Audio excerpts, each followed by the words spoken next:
오늘 함께 보실 하나님 말씀은 마태복음 5장 9절 말씀입니다. 마태복음 5장 9절 한 절 말씀 제가 봉독해 드리도록 하겠습니다. 화평하게 하는 자는 복이 있나니 그들이 하나님의 아들이라 일컬음을 받을 것이며. 아멘. 숨이 막힐 듯 무덥던 한 여름날, 숨을 죽이고 모두가 앉아 있었습니다. 흐르는 눈물과 무너지는 마음을 간신히 주체하며 예배 한 순서 한 순서를 드리고 있었습니다. 지금도 생생히 기억하는 그 예배는 아주 짧은 생을 마치고 떠났던 이의 장례 예배였습니다. 개인적으로 많은 장례 예배를 참석해 보았고 상주가 되어 치른 장례도 3번이나 되었지만 매번 장례식에 참석할 때마다 어려운 일, 무슨 말로 위로해야 할지, 어떤 인사로 다가가야 할지, 특별히 그 예배는 도무지 생각이 나지 않는 큰 아픔의 순간이었습니다. 그러던 중에 한 클라리넷 연주자의 순서가 되었고 조용히 하지만 깊은 숨으로 흘러나오는 선율이 참석한 이들의 아픈 마음과 영혼을 강하게 울렸습니다. 평안을 너에게 주노라. 우리가 잘 알고 있는 요한복음 14장 27절의 말씀을 가사로 한 세상이 줄 수 없는, 세상이 알 수도 없는 평안을 내게 주노라. 고요함 속에 숨죽여 예배를 드리던 이곳저곳에서 참고 있던 울음이 터져 나왔습니다. 어떻게 이러한 상황에서 평안을 노래한단 말인가? 하나님은 어떻게, 왜 이렇게 힘든 상황을 우리에게 허락하시고 또 동시에 평안을 주시겠다 하는가? 저의 머릿속에는 수많은 질문들이 떠올랐지만 이미 마음과 영은 그 찬양을 통해 주시는 하나님의 평안을 느끼기 시작했음을 부인할 수 없었습니다. 세상은 알 수 없지만 우리 주님께서 주시겠다 말씀하셨던 그 평안은 우리의 감각과 사고의 통제를 벗어난 저 높은 어딘가에서 샘물처럼 졸졸졸 흘러내려와 이미 우리를 덮고 감싸고 적시고 있었습니다. 우리 그리스도인들이 가장 자주 하는 인사 중에 하나가 바로 평안을 비는 일입니다. 우리 옆 사람들과 함께 인사해 볼까요? 평안하시기 바랍니다.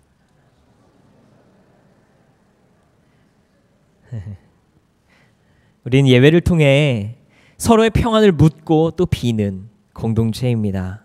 그리고 이 샬롬이라는 인사말은 기독교의 역사와 함께 해왔습니다. 성경에서도 평안이라는 단어가 수도 없이 신약의 27권 중에 26권에나 나오고 있는 말입니다. 물론 한국말로는 때에 따라 평안이라고, 화평이라고, 평강이라고, 평화라고 그 모양을 달리하고 있지만 같은 의미, 피스, 히브리어로는 샬롬, 헬라어로는 에이레네, 한 단어의 의미를 공유하는 단어들입니다. 그런데 이러한 신비한 평안을 상황과 관계없이 경험하고 느끼기 시작하면 그 정체가 궁금해집니다. 실제로 역사 속에 많은 이들이 평안의 상태에 대해서 설명하고 정의했습니다. 그리고 대부분의 경우 이 화평 혹은 평안의 상태는 위협이나 근심 혹은 부정의나 전쟁 등이 없는 상태를 의미했습니다. 고대 그리스의 철학자 플라톤은 더 이상 근심하고 고민할 필요가 없어진 원숙한 사람들에게 오는 마음의 상태, 그것이 평안이라고 정의했습니다. 한편 우리가 오디세이와 일리아드의 저자로 알고 있는 호메로스는 평화를 원하면 전쟁을 준비하라. If you wish peace, prepare for war. 그렇게 말하였습니다. 전쟁을 통해 위협되는 원수들을 정복하고 제거하면 그럴 때 얻는 위협이 없는 상태, 평정의 상태, 그것이 평화라고 말하였습니다. 그래서 호메로스의 생각처럼 전쟁으로 평화를 얻을 수 있고 그것이 무엇이든 무력으로 우리의 위협들을, 근심들을 제거해내면 그것이 평화라고 세상은 말합니다. 가슴 아픈 일이지만 과격한 종교인들이 이와 비슷한 생각을 할 때가 있습니다. 내가 믿는 신을 따르지 않는 이들이 세상에서 모두 사라진다면 정의가 세워질 것이고 진정한 평화가 올 것이라 생각하는 이들입니다. 그들은 타 종교인들은 제거의 대상, 그 이상도 그 이하도 아닙니다. 그리고 그들이 평화를 도모하는 일들은 사실은 테러에 불과합니다. 유난히 요즘 이와 같은 생각들이 세상을 아프게 하고 있습니다. 다른 종교로 멀리 갈 것도 없습니다. 중세 기독교 크게 다르지 않았음을 기억합니다. 예수님께서 오시기 전에 이스라엘 역사도 무너뜨리고 무찌르고 없앰으로 평화를 세울 수 있을 것이라고 생각했던 역사도 크게 다르지 못합니다. 그리고 어쩌면 심지어 지금도 우리 마음 가운데 평화를 꿈꾸고 평안을 소망하며 비슷한 상상할지 모릅니다. 나에게 근심을 주는 저 문제만 사라진다면 진짜 평안할 텐데, 혹은 나를 힘들게 만드는 저 사람만 이사가면 세상 평화로울 텐데, 문제의 제거, 소멸이 우리를 화평으로 인도해 줄 것이라는 사고가 틀리지는 않았지만 예수님께서 가르쳐 주시고 예수님께서 주시겠다 약속하신 그 평안은 아닙니다. 장례 예배에서 서론에서 말씀드렸던 그 순간에 느꼈던 평안도 무언가 그 어려운 상황이 없어졌기 때문에 얻었던 것은 아니었던 것을 기억합니다. 그렇다면 성경이 말씀하시는 평안, 그리고 그것을 누리는 삶은 무엇일까요? 오늘 본문에서 예수님께서 산에 올라가 제자들에게 하늘나라의 가치를 가르치시면서 8가지의 복을 소개하는 소위 팔복, 그 내용 중에 7번째가 우리가 함께 읽은 본문입니다. 화평하게 하는 자는 복이 있나니 그들이 하나님의 아들이라 일컬음을 받을 것이며, 이 팔복은 영어로 beatitude라고 하는데 그 의미가 supreme blessedness라고 합니다. 세상의 그 많은 좋은 것들 중에 최고의 복이라는 말입니다. 그리고 그 중 하나가 바로 오늘의 주제인 화평을 누리고 전하는 사람의 복입니다. 이 어지러운 세상에서 우리의 마음이 그렇게 평안할 수 있다면 그것이 가장 큰 으뜸이 되는 복이라는 말에 큰 이견이 없으실 것입니다. 내 삶에 그리스도의 평강이 늘 가득하다면 더 바랄 게 없겠다 싶습니다. 이 화평의 성경적 개념을 이해하기 위해 큰 도움을 주는 구절이 바로 골로새서 1장 20절입니다. 그의 십자가의 피로 화평을 이루사 만물 곧 땅에 있는 것들이나 하늘에 있는 것들이 그로 말미암아 자기와 화목하게 되기를 기뻐하심이라. 성경이 말하는 평안, 예수님께서 먼저 이루신 평화, 이것은 바로 십자가를 통해 온 인류와 창조물이 예수님과 연합하게 된 일입니다. 죄로 인해 그리스도와 떨어져 있던 우리들이 십자가로 인해 화목하게 되고 나아가 연합하게 되어서 그분의 마음을 느끼게 되는 바로 그 상태를 화평 또는 평안이라고 성경이 말해주고 있습니다. 이와 같은 연합의 상태에서 우리가 어떠한 사건이나 관계를 대할 때 우리의 감정이 아닌 하나님의 마음을 느끼기 시작할 때 진정한 평안이 찾아오는 것입니다. 어떠한 사람을 바라볼 때에도 내 기준으로, 내 눈으로 바라보면 무언가 못마땅할 수도 있고 무언가 불편할지 모릅니다. 그러나 내 안에 나와 연합하신 하나님의 마음이 그리고 그 음성이 들리기 시작할 때에 하나님께서 사랑하시는 자라는 그 음성 확인하고 나면 평안해지는 이치입니다. 어떠한 일이 닥쳐왔을 때에 나의 예상과 나의 판단과 나의 계산으로 불안에 떨 수도 있지만 내 안에 나를 이끄시는 그리스도의 섭리가 느껴지기 시작하면 믿을 수 있고 평안할 수 있는 것입니다. 그렇게 보면 서론에서 말씀드린 장래 예배 중에 신비한 평안을 경험하였던 일도 이제 이해가 갑니다. 슬픔의 경험 중에도 제 안에 계셨던 예수님의 음성을 확인하고 그분의 화평을 저도 같이 느끼고 있었기 때문입니다. 이와 비슷한 일들을 주변 교우님들의 삶을 통해서도 종종 듣곤 합니다. 큰 수술을 앞두고 모두가 걱정하고 두려워하는 게 당연한 일인데 나도 모르게 내 안에 담대함과 평안이 임하는 경험들, 큰 시험을 앞두고 낙심하고 두려워할 때에, 세상에 어려움을 당하여서 흔들릴 때에 이해할 수 없는 평안을 경험한다는 말씀들을 들을 때가 있습니다. 이것들은 세상은 절대로 이해할 수 없고 줄 수도 없는 화평입니다. 그렇게 그분의 풍성한 돌보심과 충만한 샬롬을 온전히 느끼기 시작하면 상황과 문제에 상관없이 이 신비한 평안을 경험하는 것입니다. 이와 같은 평안, 예수님만 주실 수 있는 화평, 이 자리에 계신 여러분들 함께 느끼시기를 바랍니다. 순간순간 우리의 삶에서 나의 감정들이 앞서가려고 할 때 그것들을 잠재우고 내 안에 나와 연합하신 그 하나님의 음성을 들을 수 있는 귀가 열리기를 바랍니다. 그렇다면 우리의 생각은 어떻게 그 화평을 전할 것인가에 이르게 됩니다. 오늘 본문에서 화평을 누리는 자는 복이 있나니라고 말한 게 아니라 화평하게 하는 자는 복이 있나니, 화평을 이루는 자는 peacemaker, 화평을 만드는 자가 복이 있다라고 말했기 때문입니다. 어떤 사람이 화평한 사람인가요? 화평을 나누는 사람인가요? 사과처럼 이 사람에게 화평 하나, 저 사람에게 화평 둘 나눠줄 수 있는 사람이 화평하게 하는 사람인가요? 화평은 그렇게 쉽게 물리적으로 나누어줄 수 있는 게 아닌 것 같습니다. 동시에 학교에서 지식을 전달하는 것처럼 특정 교수 방법으로 화평을 건넬 수 있는 것도 아닌 것 같습니다. 자, 여러분, 자, 깊이 숨을 이렇게 쉬시고 마음을 이렇게 먹으면 자, 하나님의 샬롬 임합니다. 이렇게 전해주고 가르쳐줄 수 있는 게 아닙니다.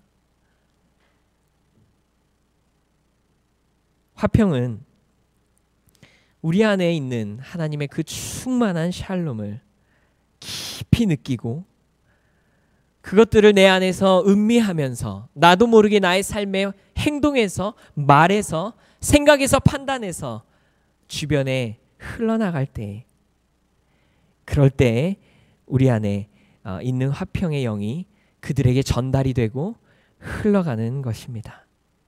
착하게 살려고 노력해도 그들이 그리스도께서 주시는 깊은 화평 느끼기 어렵습니다.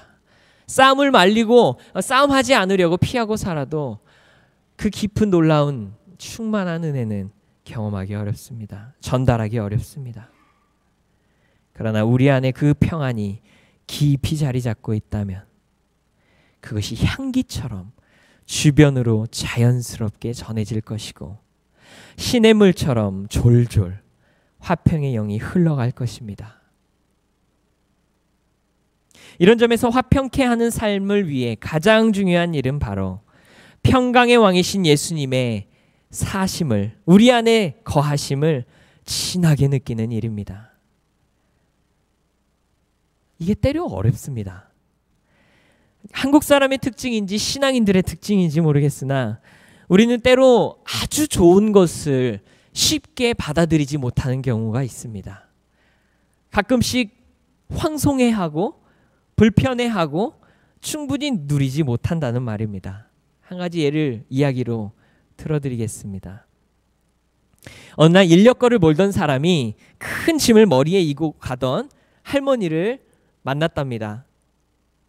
인력거도 마침 비었고 가는 방향도 비슷한 것 같아서 할머니 타세요. 공짜로 태워드릴게요. 짐이 너무 크고 할머니 힘드시겠어요. 할머니께서는 계속 사양하시다가 고맙다고 알겠다고 하고 인력거에 타셨답니다. 조금 후에 인력거가 확인해 보니 이 할머니께서 이 큰 짐은 그대로 이고 계시더랍니다. 무슨 이유가 있겠지 싶어서 그냥 있다가도 너무 불편해 보이셔서 여쭙다고 합니다. 할머니, 이 짐을 왜 이렇게 이고 계세요? 할머니께서 하셨던 말씀, 내가 이것까지 내려놓기에는 너무 미안해서. 인력거의 입장에서는 그걸 이고 계시나 내려놓고 계시나 무게는 매한가지인데, 가끔씩 이미 태워준 것도 고마웠고 황송해서 충분히 누리지 못할 때가 있다는 말입니다. 우리 안에 이러한 황송한 마음이, 하나님의 놀라운 은혜와 풍성한 샬롬이 우리한테 왔을 때 그것들을 충분히 누리고 나아가 전하는데, 흘려보내는데 방해가 될 때가 있다는 말입니다. 내가 이렇게 어려운 상황인데 이 평강을 마음껏 누려도 되나? 내가 하나님 앞에 잘한 거 별로 없는데 이렇게 놀라운 마음의 평안을 주시는데 내가 이거 받아도 되나? 가끔씩 우리에게 예상 못한 좋은 칭찬이 올 때도 우리의 반응 비슷할 때가 있습니다. 간결하게 감사합니다로 받으셔도 되는데 자주 아니에요 라고 반응하게 됩니다. 많은 경우에 음식을 참 많이 준비하셨네요 라는 칭찬, 누가 보아도 음식이 상다리가 부러질 정도로 꽉 찼는데 감사합니다로 간결하게 받으시면 되는데 차린 게 없어요 라고 받으시는 그런 경우들 많이 있습니다. 제가 이 설교를 마치고 일부 예배 때 나가서 어떤 분께서 설교 참 좋았습니다 하셨는데 너무 예상치 못한 칭찬에 황송해서 아니에요 했는데, 그분이 바로 지금 설교를 하신 분이 그렇게 대답하시면 어떻게 합니까? 설교 참 좋았습니다 말씀에 감사합니다 하시면 됩니다. 그래서 예 알겠습니다. 그렇게 했습니다. 그 좋은 것을 하나님께서는 우리에게 베푸시는데 잘 누리지 못할 때가 있다는 말입니다. 그리고 나아가 그래서 잘 전하지 못하는 것입니다. 심리학자들이 감사합니다로 칭찬을 잘 받는 사람들은 그들의 그릇에 충만한 것들이 채워져 있어서 잘 나눈다고 합니다. 이렇게 내 안에 살아계신 그리스도와의 연합을 통해 그 충만한 평강을 감사함으로 음미하고 누리고 흘려보내는 사람에게 주변 사람들이 반응을 합니다. 오늘 본문을 보니 뭐라고 반응한다고 나옵니까? 하나님의 아들이라 일컬음을 받을 것이며, 영어로는 They will be called children of God. 성경에서는 내 백성이 되리라는 이야기 많습니다. 내 제자가 되리라는 이야기 많이 나옵니다. 출애굽기에서 하나님께서 십계명을 주시면서 율법을 주시면서 너희가 이거 잘 지키면 나는 네 하나님이 되고 너는 내 백성이 되리라. 요한복음에서 새 계명을 너희에게 주노니 서로 사랑하라. 너희가 서로 사랑하면 이로써 너희가 내 제자인 줄 알리라. 율법을 잘 지키면 너희 내 백성 될 거야. 새 계명 서로 사랑하면 너희 내 제자 될 거야. 어떠한 룰을 지키고 말씀을 잘 따르면 그러면 사람들이 하나님의 백성, 하나님의 제자가 됩니다. 그런데 하나님의 자녀가 되는 일은 무언가를 열심히 따른다고 되는 것이 아닙니다. 여러분들 자녀들이 가장 말 잘 듣는 사람입니까? 네, 대답이 쉽게 나오지 않으시네요. 자녀들은 그냥 닮은 사람들입니다. 걸음걸이에서도 나도 모르게 닮은 모양의 걸음이 풍겨 나오고, 무표정한 그 얼굴 표정에서도, 내가 생각지 못한 행동들에서도 나와 똑같이 닮은 모양이 전해져 나올 때 그 사람들을 자녀라고 부르는 것입니다. 심지어 무의식의 최고의 상태인 잠자는 자세에서도 부모님의 그 모양과 똑같이 잠을 자는 이들을 자녀라 부릅니다. 그렇게 우리가 세상에서는 도저히 본 적 없는 화평을 일상에서 누리고 사소한 말과 행동에서 주변에 흘려보낼 때에 사람들은 알아챈다는 것입니다. 하나님 닮았구나. 저 화평은 세상 어디에서 본 것도 아니고 인위적으로 만들 수 있는 것도 아닌데 그들의 아버지인 하나님의 것을 닮은 것이구나. 그리고 이와 같은 화평이 신비하게 느껴질 때에 화평은 이미 그들에게 전달되고 있는 것입니다.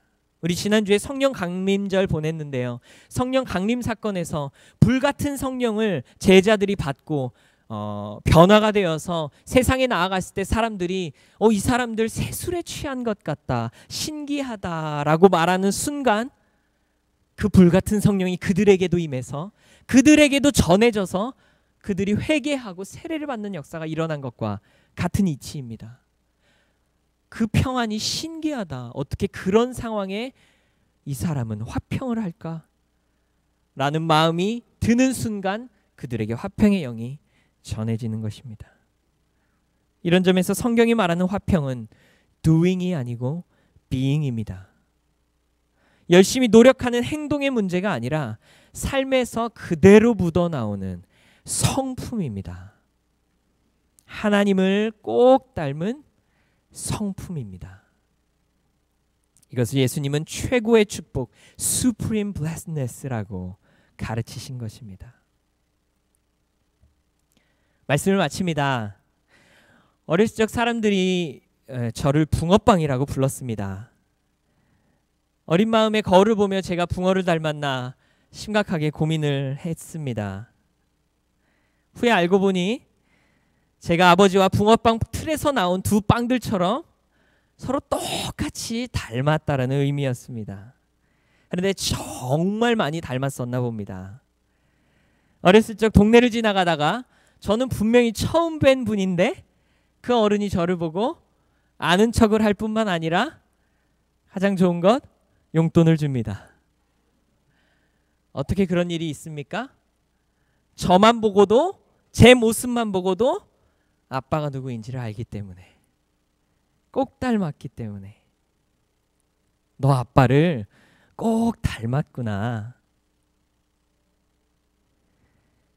오늘 본문을 읽으면서 어린 시절 자주 듣던 그 말이 떠올랐습니다. 화평하게 아는 자는 하나님의 자녀라 불리우는 축복을 받는다는데 평안을 전하는 사람들은 하나님을 닮았다라는 말 듣는다는데 너 하나님 꼭 닮았구나. 이런 말 듣고 싶은 꿈을 꾸게 됐습니다. D.L. 무디가 이렇게 말했습니다.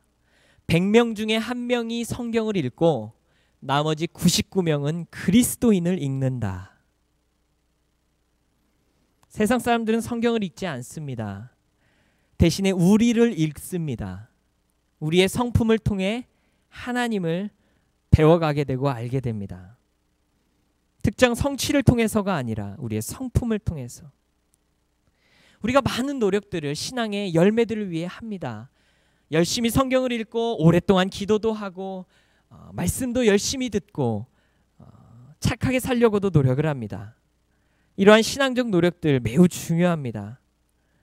그러나 세상 사람들에게 내 안에 계신 하나님을 드러낼 수 있는 방법은 나의 행동이 아닌 나의 화평한 존재 그 자체이며 그것이야말로 신앙인이 맺을 수 있는 최고의 열매, 최고의 축복임을 오늘 본문이 가르쳐 주십니다. 오늘 예배를 마치고 삶의 현장으로 돌아가실 때 이 엄청난 화평을 주시는 주님과 함께 갑시다.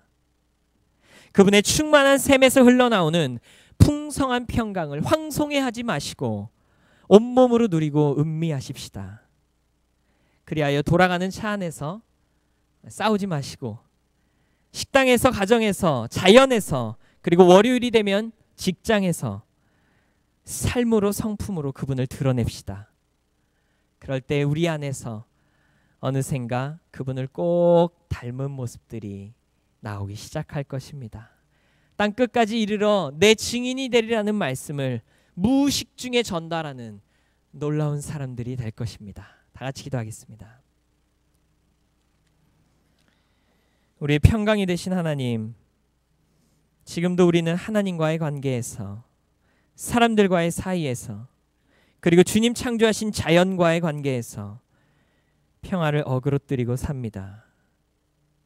십자가로 화평을 이루신 주님의 평강이, 당신의 몸으로 담을 허무신 그리스도의 평화가 이 시간 우리 안에 가득 넘치게 해주시옵소서. 여전히 무언가 내 힘으로 해보려고 몸부림치며 신앙적 성취를 드러내는 마음 가운데 오직 당신의 평화를 드러내는 성품이 자리 잡게 하시고, 우리가 지나간 삶의 자리마다 화평의 꽃이 피어나는 복된 정원 되게 하옵소서. 그래야 언젠가는 사람들과 주님께 당신을 꼭 닮은 자라는 일컬음을 받는 축복의 삶 되게 하소서. 예수님의 이름으로 기도합니다.